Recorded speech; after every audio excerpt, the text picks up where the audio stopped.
Well, good day, folks. This is Eric Rollins, the Constitutionalist, here coming to you live from the podcast layer. I want to let everybody know those beautiful vocals, those are from my producer, Phil Ville, soon to be a superstar. Thank you. Today, I'm going to be talking about education, and I am joined by somebody that is running for basically a leadership position in Fresno County. Welcome, Dr. Johnny Alvarado. Thank you. Thank you for having me. So this is basically the lead organization. Not that you're quite in control of everything. It's kind of a different relationship than that. But you're the lead for Fresno County for education for K through 12, if you're elected.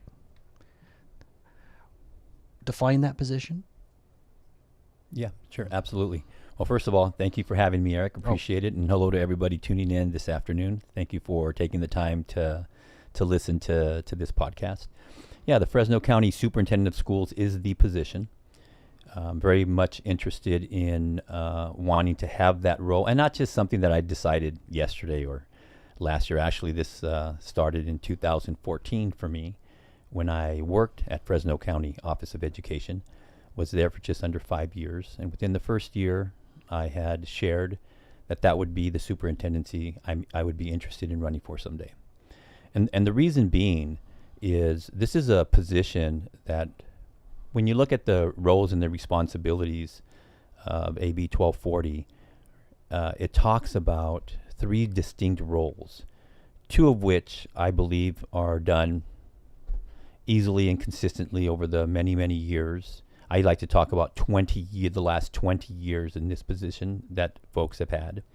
And one of them is budget review and budget approval to all the school districts. So there'd be a lever where you can put pressure, good pressure, on the other 31 school districts. Is it 31? It's 31 different school districts, and Okay. Fresno County would be the 32nd in the county. Yes, the responsibility is to make sure that all the boxes are being checked off as to how the budget is being prepared for their local school district. And if we find any misalignment or questions that might come up, we are able to ask those questions before approving the budget. The second is to provide support structures for special populations. We talk about our SDC, special day class students. We talk about our incarcerated youth students, and to be able to provide support structures for them. Those would be the 2 responsibilities. So maybe money, maybe additional training for teachers for those special populations. Yes, Maybe even teachers. systems, classrooms. The county takes on that role. As an example, for expelled students, there's a school where kids are sent to spend the rest of their schooling, and the county office of ed takes over the responsibilities for educating our students who may have been expelled from one district or another. The third role, one that I believe needs more attention, is that, and it's defined as such, and I'll summarize it for the third role of the Fresno County Superintendent of Schools, and that is to keep watch, to evaluate, to support, and to hold all schools accountable to success without actually running the school district. That is left to the school district superintendent. There's no doubt about that, and to their local school board. I would hope you would inspire along the way, because that's one of the tools you have is, since you just defined you can't tell them what to do. Right. You have to inspire them, encourage them, or in some cases maybe bring them kicking and screaming along the way to try to help fix this problem. Absolutely, and this is the whole idea of working together with our school district superintendents to solve a problem. And that problem that I talk about is a problem that has existed in our county for the last 20 years, data that I show for the last 11 years, right? Where on average 55% of our students in Fresno County, and we're talking about 200,000+ students, are not able to read or write on grade level. That's 55%, and close to 70% are not able to perform mathematically in a proficient way on grade level. Then how can those kids go to college?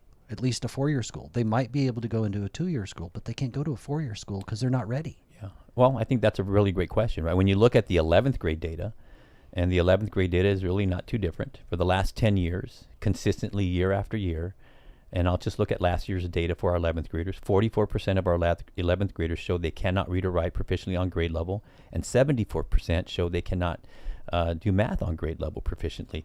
And Eric, in just and this year, because of social promotion, which I'll get into in a little bit, they are now all seniors this year. And they're not taking the state assessment in math or reading or writing this year because they're seniors. We don't test our seniors in those two areas. But literally, we're going to be handing them a diploma in a couple of months. Well, graduation rates are, in the 90s and where I found them. Yet you could graduate with who knows what reading and math levels. You might be at 4th grade in some cases and still get a graduation. 4th grade reading level, 4th grade math level, and still be able to graduate with a 12th grade, high school diploma. That's correct. That's absolutely correct. And so why don't we know exactly? I understand they know individually where those kids are, and I don't want to call out individual kids because that isn't useful. But why are those stats not out there that tell us just how far behind? We know you gave us a devastating stat, but it still doesn't even tell the whole picture. Right. And those are the problems that we need to come together with our district superintendent, pose the problem, right? One of my first meetings that I would have, and leading up to that meeting, I would have conversations with district superintendents for all of us to be prepared, is to ask that simple question, to present the data of our 11th graders last year and talk about them being seniors and receiving diplomas, and then they're off into the world. And the question we should be asking ourselves is, what happens to them next? The question that I would pose to our district superintendents and to myself, right? In taking this position, Eric, I'm going to be the number one person to take on accountability for the students in our county. There's no doubt about it.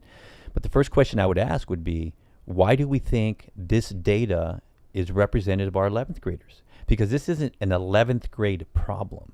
This is a problem. This is an infrastructure problem. Well, it's been allowed to go on for at least 11 years. That's exactly right. TK to 11th grade, right? And this is where social promotion becomes a huge and important topic of conversation that we have to wrap our mind around and start to fix, start to address it, not just in TK, not just in kindergarten, although very, very important. This is where the kids are starting to understand the idea of being able to read, right? But this is a problem that exists in all of our grade levels right now. Okay, I want to point out something, and I'm going to let you come back to social promotion. I have paid attention to this race. I've looked at the 3 candidates. You've got the incumbent. I see basically almost no results. She talks about a tiny improvement. I'm not seeing the improvements from the biggest school districts, so I don't know where she's getting that improvement. Fresno Unified represents roughly a third of the students in the district, and there seems to be a loss there. So maybe around the edges she's helped a little bit, but she wasn't ever talking in any of her early campaigning about accountability, about putting pressure. It was more like, oh, well, everything's fine. You've got another opponent who I consider to be smart and capable. That would be Dr. Emer O'Brien. And her approach, I just think is wrong for the job. I like her personally, but I think her approach is wrong for the job. Because until recently, it's like she woke up suddenly one day and went, oh yeah, there are some problems and maybe we should talk about accountability. But I was there early on in her campaigning, and accountability wasn't even in the playbook. She didn't feel the need to discuss it or put pressure on other school districts. You were the only person early on that was talking about creating a system that holds everybody accountable. It's not just focused on the negative, it's trying to move them towards a positive. And that's a large part of what attracted me. With that being said, let's go back to social promotion. And I want to point out the 2 opponents largely didn't acknowledge social promotion. What's your solution? How do we deal with this problem of social promotion? Yeah, great question, and thank you for that opportunity. First of all, what I'd like to say is that Michelle and Emer and I are all friends. I've been able to work with both of them, but here's the reality: Michelle and Emer are part of this formula that they are attached to with the two former county superintendents. I know all four of them, worked alongside all four of them, have a great respect for them. This has nothing to do with respect. This has everything to do with our students in Fresno County. And so that becomes very important. And the reason why I say that is because there has been this philosophy on how the Fresno County Superintendent of Schools position should operate. And what we have to show for it is the 11 years of data that I share for all students and the 11th grade data that I share for our 11th grade students. And we need to think about that. We need to understand that it is time that we change how we have been operating and electing our Fresno County Superintendent of Schools. Well, I can't take Larry Powell very seriously. He's a very nice man, okay? But I can't take him seriously because twice I watched his show as he interviewed somebody running for Fresno Unified School Board. And never once, Larry, never once did you address any of the real problems of that school district. It is the biggest problem in the entire county. Not that there aren't some things going right. I'm not going to say it's every bit bad, but it's not good. Terrible stats. So I see Larry Powell as the ostrich of education. So the fact that, meaning he sticks his head in the sand, the fact that he is willing to put his nose up and tell us how we should vote, I can't take him seriously. We need change. He represents the old guard establishment. No thank you, Larry. Nice man, but no thank you. Well, I'm here and I'm running to change how this position has been operating, and specifically for that last role that I talked about that has been neglected. And that's the idea of the role of the Fresno County Superintendent of Schools is to keep watch, to evaluate, to support, and to hold accountable all schools towards achievement, academic achievement for kids, again, without running the school district. That's not why I'm running. I'm running to lead and to take total accountability for what needs to be done in our county and how we go about supporting our school districts, which is a big role for us. So it's like the buck stops here instead of just we tell everybody everything's fine. Exactly, and I would say that the buck stops with all of us in those leadership positions, but we have to be willing to share and be transparent about how we are doing throughout a child's educational journey, and not just at the end of the school year when they take their assessment and we get the results back over the summer and the kids are off to the next grade level because of social promotion. Eric, you brought up something very important, how our the two other candidates are starting to bring up topics and talking points that I started to talk about. And I look at that and I think about that and I think about this, right? Imitation is the sincerest form of flattery. There's where my head was going. And I so appreciate that. And I appreciate that they're talking about that as well. But I am a believer of it. I am someone to the core that believes we have to be transparent and accountable to our students. And I want our parents and our teachers to know that I am running to be able to make sure that that is happening and to bring help not only to our teachers, but also to our students and to our school districts. The Fresno County Superintendent of Schools is a large organization. We are supposed to hire experts in a wide variety of fields and areas so that we can create the infrastructure, trainings, professional development, and support structures to be able to help our school district superintendents. You asked me the question, social promotion, how do we fix it? Mm-hmm. This has been a problem that has been created over many years. And I think about the analogy, right? How do you eat an elephant, right? A piece, one bite at a time, right? And so this is not going to happen overnight, but we have to start doing something. And what I would like to start looking at is this simple idea. We have 180 days to affect and change the educational life of a student every single year. And the way our process works right now is potentially a little more than that if they do some summer school or something. And that's fair, but they don't have to go to summer school. And some stay till 6 o'clock in after school programs. The question we will want to ask there is, what's the alignment of the after school programs to what's happening during the day of the items that kids are learning, the objectives and the standards that kids are learning? And is there alignment to support that in the after school program? So yes, there's continual education that kids can participate in, but we have to ask ourselves the question, who is in front of them for that time frame? Because our teachers are the best humans and individuals to be in front of students from 8 to 3 o'clock. They're not with them in the after school program, and most of the time they're not with them in the summer school programs, right? So that's very important. So in 180 days, we cannot only rely on the latter part of the year when kids take the state assessment. And by the way, not all kids take the state assessment. We don't test our kindergarten, first, second grade, 9th, 10th, or 12th graders, right? We need to ask that question also. We have a lot of local control in Fresno County. Those are places where things could fall down very, very rapidly. Absolutely. And you don't even really know. Absolutely. The accountability can go out the window when we're not, as an example, testing our 9th graders in language arts and math on the state test. But with local control, we might be able to make a shift here as a simple idea. What if all of a sudden we were able to say, okay, every school district in Fresno County, alongside our school district superintendents, because this would be intentional and purposeful. It's not just putting something in place just to do it. We have to have a lot of intentionality and purpose and purposefulness, if you will. And so all of a sudden, if we said, you know what, we're going to test every grade level leading up to the state test for those kids that do take it, and maybe we'll administer 1 or 2 common assessments throughout the county for each grade level. That way we can collect that data, we can be transparent with the data, and then we all can reach another level of accountability for our students. That would be one idea on how we begin to change social promotion, because now we would be, during those 180 days, ensuring that our kids are learning the material that we're teaching them, and when they're not, we can be more responsive to the needs of the student.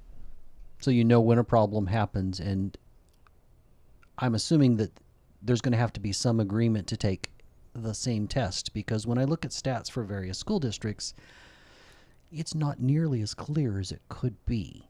It's like, I think most of them in Fresno County are having significant problems. Even Clovis Unified, which Clovis or Sanger, would you say that those are the 2 districts that are probably doing the best? Yeah, I would say so. And Okay. and Reedley's doing Reedley's doing okay. a good job as well. And Central's not doing too bad no, either. and there's sprinklings of school districts that are doing fine. You know, this question about and our teachers would understand this. All our administrators would understand this as well. But recently, maybe a month and a half, 2 months ago, Philip Teresi asked Michelle Kofer the question about professional learning communities. Right, professional learning communities is basically, in its simplistic form, where groups of people come together and look at data, assessment data. So in order to look at assessment data, you have to have a common assessment amongst either your grade level, let's just say 3rd grade, or it could be a department, let's say the math department, Algebra 1. All the kids took the same test. We collect the data, and we see how we did in our teaching to our kids. But moreover, we see who didn't get it.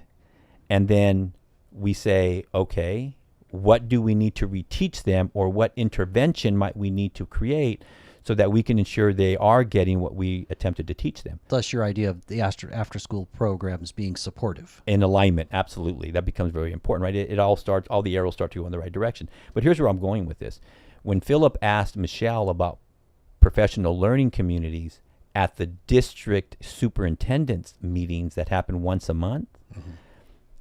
the answer wasn't about let's look at common data, because we don't have such a system in place, right? So we're expecting our teachers to do it.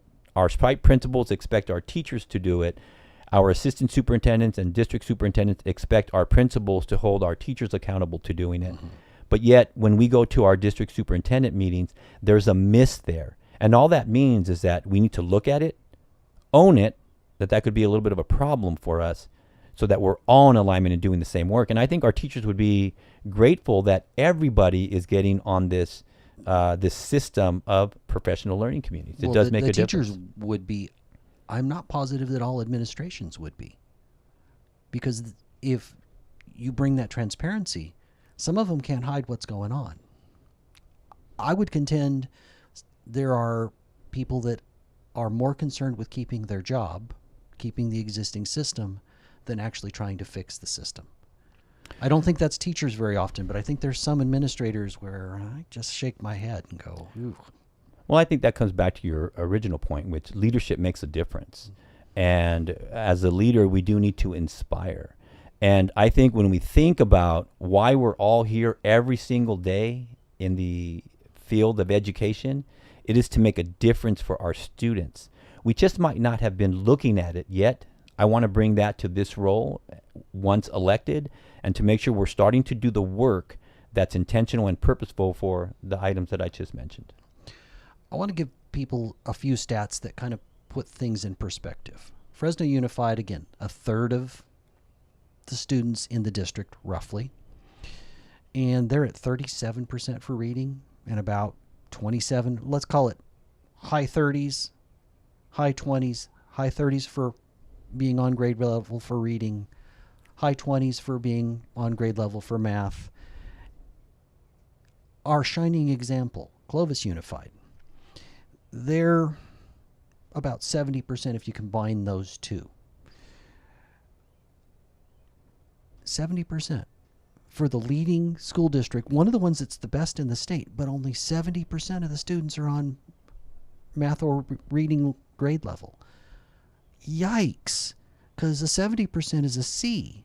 So if our shining example is a C, we clearly need to do better. Yeah, and I think this is where we all need to come together and support one another, learn from each other, but we have to have the infrastructure in place to do it. In other words, we have to have common things that we're doing. Assessment could be one of them that I would say is important, so that we can have common dialogue, and then we can address problems, have celebrations as to who's doing a good job on this, and support others that might need some additional help. But I'm just going to veer off a little bit to that, because the data is important. But I think what we might not be seeing is what's the result of kids who are not prepared when they leave high school. They might go into community college, and I've heard many stories where kids just can't do it. They're not prepared. And so now what happens to them, right? Margaret Mims, and I think this is relevant data because it talks about this storyline, right? Margaret Mims in 2006 began researching our Fresno County jails. She was our sheriff. Our sheriff at the time. Just in case anybody didn't know. Right. And her ultimate goal was to figure out about reading level and if there was any kind of correlation about reading levels and maybe what happens to a person's future. And what she found, first of all, she found that there's about 2,500 inmates on a given night in the Fresno County Jail. And what she found is on average, 4th grade reading level, right? And so when we think about that, what are the other ramifications of that? Well, the individual's life is now more difficult and challenging. Maybe their families' lives become more difficult and challenging. Communities tend to maybe suffer a little bit with crime and poverty, and it's a strain on the system where all of that can perhaps be alleviated if we are just getting our kids on grade level throughout their educational journey. Now, I'm not saying it's going to be an easy thing to do, but and you're still going to fail with a certain percentage of kids. It definitely may happen. But you can improve that percentage vastly. If Clovis Unified can move up by 30%, that means everybody else is anywhere from a little worse to yikes. Right. We can do better. Right. Absolutely. And I think that becomes important as to what's the why we would want to rethink how we've been doing our system these last 11 years. I'm going to stick with the 11 years. And it's time that we have change for an out-of-the-box type of thinker that is not connected to those 4 individuals that I mentioned earlier. And that would be our 2 former county superintendents, Larry Powell, Jim Uvino. Again, I have respect for them. Michelle Kofer, because they all supported one another in these roles. They all came from Central Unified, by the way. And then now they are no longer supporting Michelle, but now supporting Emer, who, by the way, served 3 or 4 months as the interim superintendent in Central Unified School District.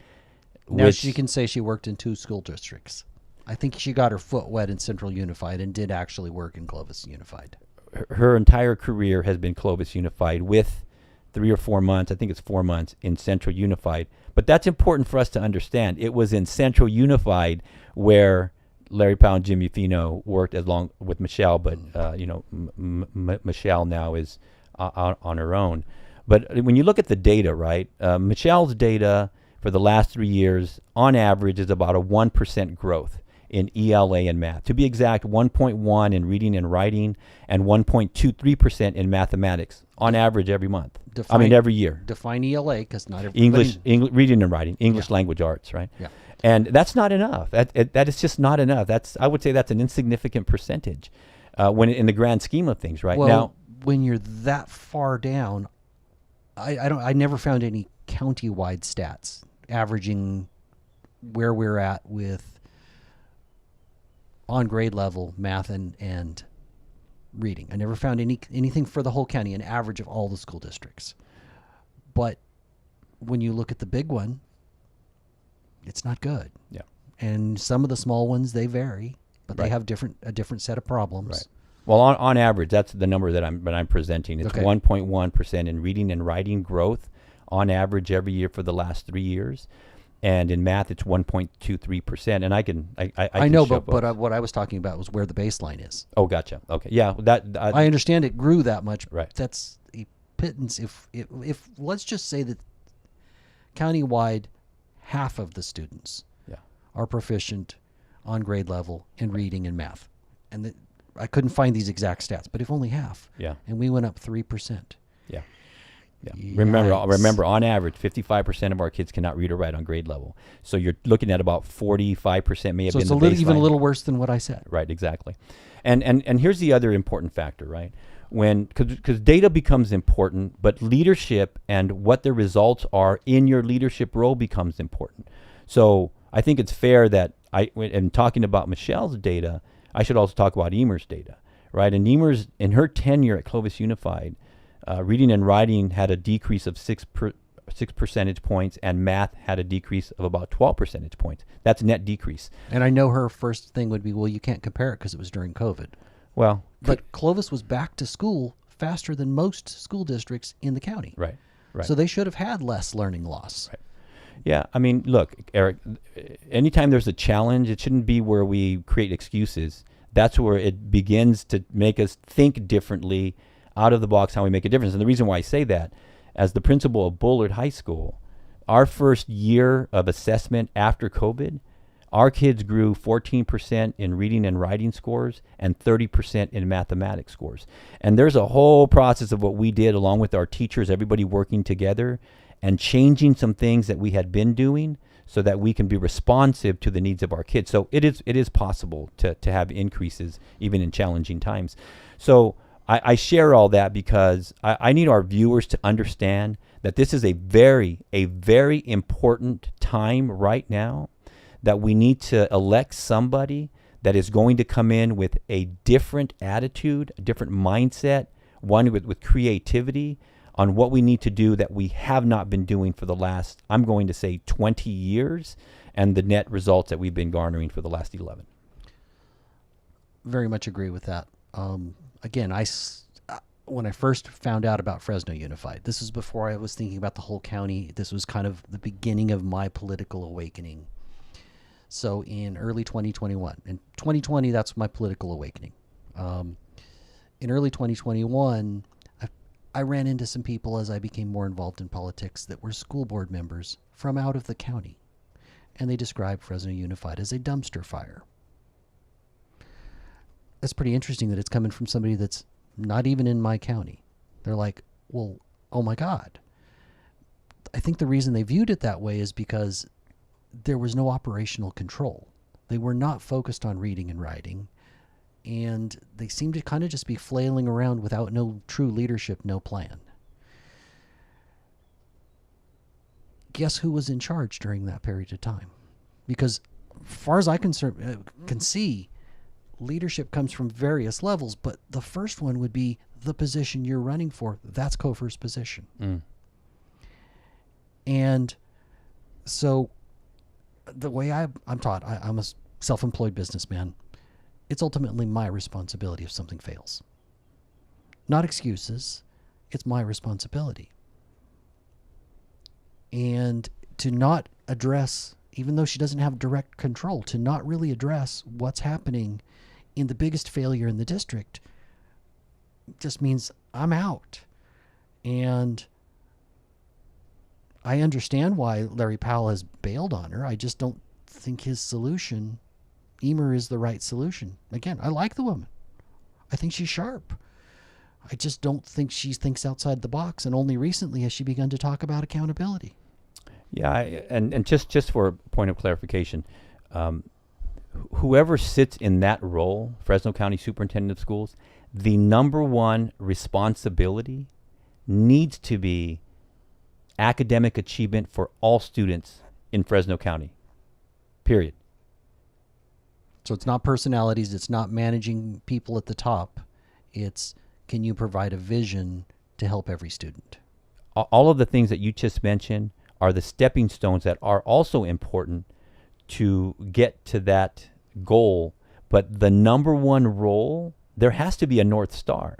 And the North Star is academic achievement improvement for all students in Fresno County. Look, that's a big task. It's not easy, but it has to be the goal, because then everything follows from that. How do we go about doing that? What changes do we need to make? What problems do we need to look at? And I just also want to clarify that if I'm not mistaken, Dr. Kofer started her position in 23, but irregardless, because it's been the same attitude, this position of what the importance of it is, right? I can give you a data set. In looking at Michelle's posting on social media, it's increased somewhere like 20 percentage points from last year to this year. Mm-hmm. Now, some of it could be because of the election. But again, I'm talking about something here that if academic achievement is not the most important thing, then other things become important and academic achievement is not. I'm going to shift gears a little bit. I kind of know some of your stories. Can you talk about some teacher that inspired you? Why did that help prep you for today? How did that change your life? Yeah. So if people go onto my website, Dr. Johnny Alvarado for FCSS.com, I have teacher stories that I've written about. There's 3 there. The very first one is Helen Walk. She was my 4th grade teacher, and to this day we still talk. Wonderful lady. She came up to me one day and said, "Johnny, you will do Peach Blossom. That's where you memorize a poem and act it out in front of peers, and I will support you." And I looked at her. Now remember, Eric, I grew up in a real tough neighborhood, and that wasn't something I was supposed to be doing. I fought that lady. I said no. Eventually, she just continued to stress this on me till finally I gave in. And it was one of those stories. It was before school, after school, behind a partition, where she taught me the art of being an orator. And I still remember the poem, Noah's Ark. It's not the title. I can't find it. It was a rainy, stormy day. We were at Fresno State, and I delivered that poem. And I remember to this day that helped change something in me. Still struggled. I was still Johnny growing up in the neighborhood that I grew up in. But I owe her.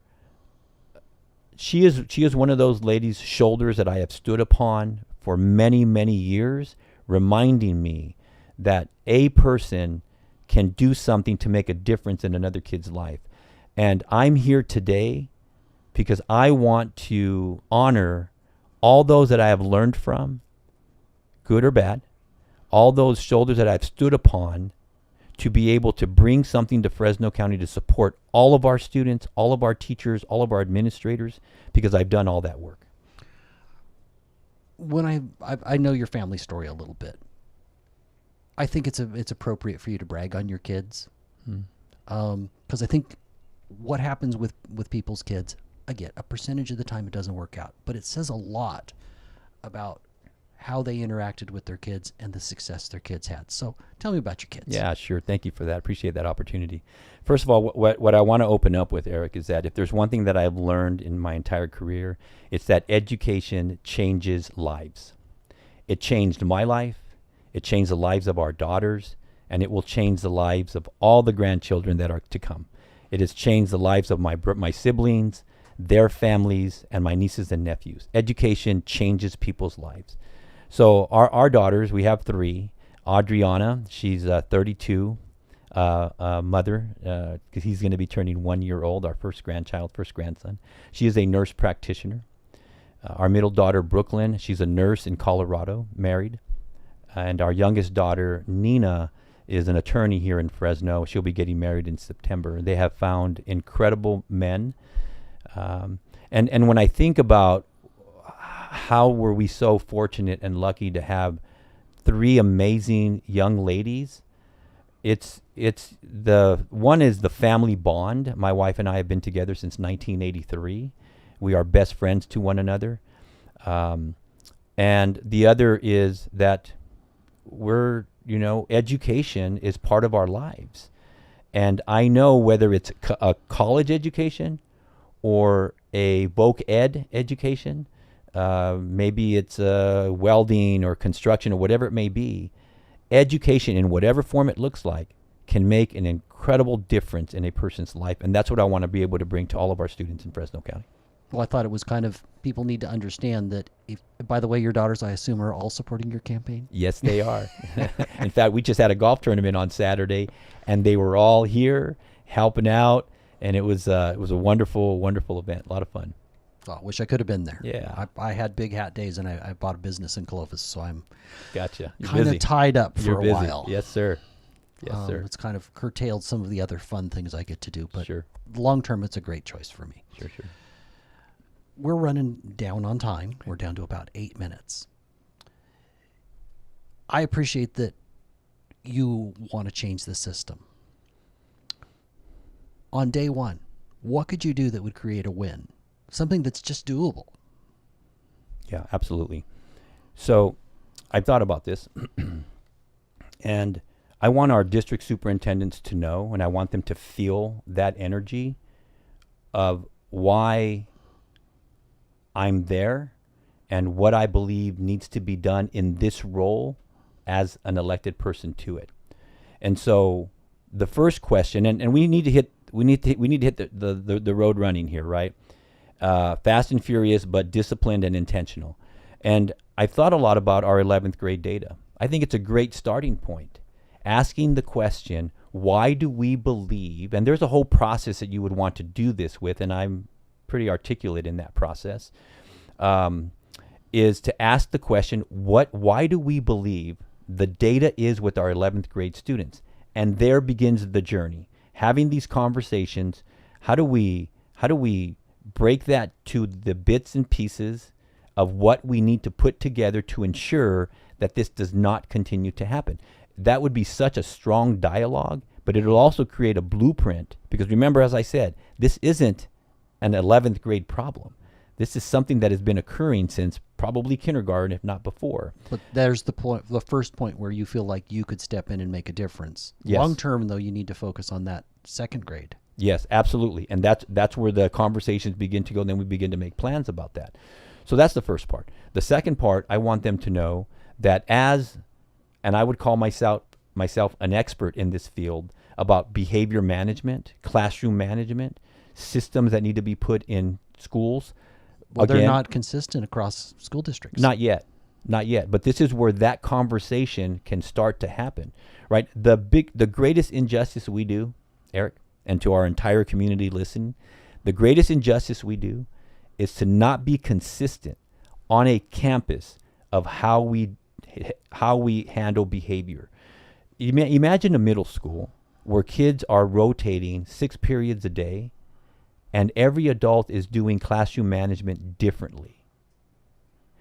So you don't know what the rules are. It's confusing. It's confusing to kids, and it doesn't pool our resources as adults on a campus together.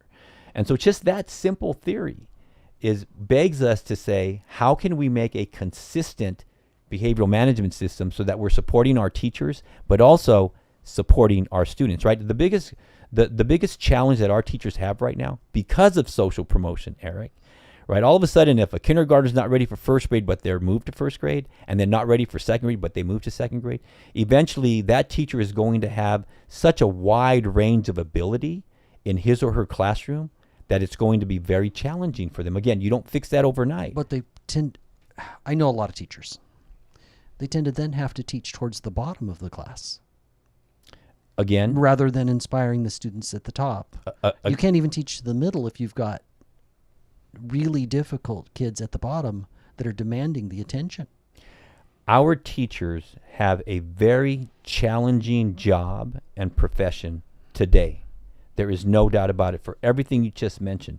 What we didn't mention yet is, what does the student who is not engaged and not able to understand the curriculum at said grade level, what do? They stay busy. They find a way to stay busy, and it's usually challenge. It's usually behavioral challenge. Mm-hmm.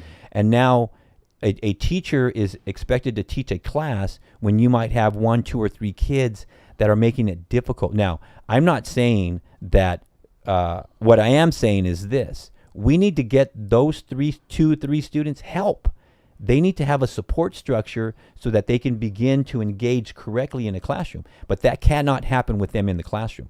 We have to remove them from the classroom and give them the support structures they need, called behavioral interventions. We have academic interventions, and we have behavioral interventions, and give them the support structures they need in order to re-engage in the classroom and start to understand the correct way to be a participant, a positive participant in a teacher's classroom.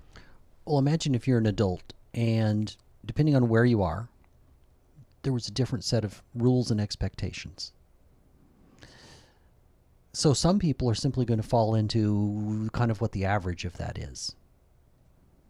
They're not necessarily going to just adjust. Kids even more. If they know they can get away with something in one place, one class during the day, and they've got 6, they're more likely to act up in other places. So I see that as dealing with those behavioral problems is probably almost as important as the educational problems. Absolutely. You know, when we're all driving down a 55 mile per hour zone limit, it's 55 for me and it's 55 for you.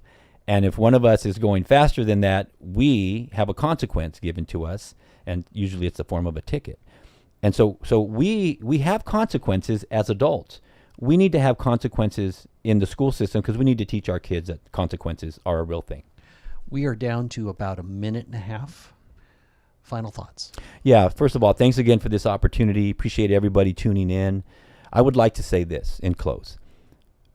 I have prepared myself since 2014, actually since 1995, having taught in every grade level, elementary, middle school, high school, and college, having principaled in elementary, middle school, and high school, having served in district level roles as assistant superintendent, regional vice president of a large charter school organization, having served as a county administrator. I have worked in court and community schools, again, charter schools. I have prepared myself for this position. In addition, I've worked in 7 different school districts in Fresno County and have supported 20 out of the 32. I am Fresno County. I don't say that lightly. I say that with a lot of intentionality. This position that I'm running for needs somebody that's creative, somebody that has an enormous amount of experience and ready to go on day one. But I need your help. On June 2nd, 2026, my name is on the ballot for Fresno County Superintendent of Schools. But none of what I am able to do, I will be able to do if I don't have your vote. So I'm asking for your vote as early as May 5th when the ballots get to your house. I'm looking for your vote, would appreciate it very much. I'm ready to serve in this capacity for all of our students in Fresno County, but also for all of our teachers, administrators, and our parents as well. Thank you. And where would they find you? So you can find me on my website, Dr. Johnny Alvarado 4, that's the number 4, FCSS.com. You can also follow me on Instagram. It's the same without the .com. So Dr. Johnny Alvarado 4, FCSS. Well, Johnny, I thank you for this time. I appreciate the fact that somebody's willing to take on the beast. And I only somewhat jokingly say that. Look, kids are generally good kids, even with behavioral problems. Yep. Teachers generally care. But we have a failed system and no leadership at the top. And I believe that you can bring that change that Fresno County so desperately needs. Thank you. This is Eric Rollins, the Constitutionalist. I thank you for your time, folks. We'll see you next week. Get out there and make a difference.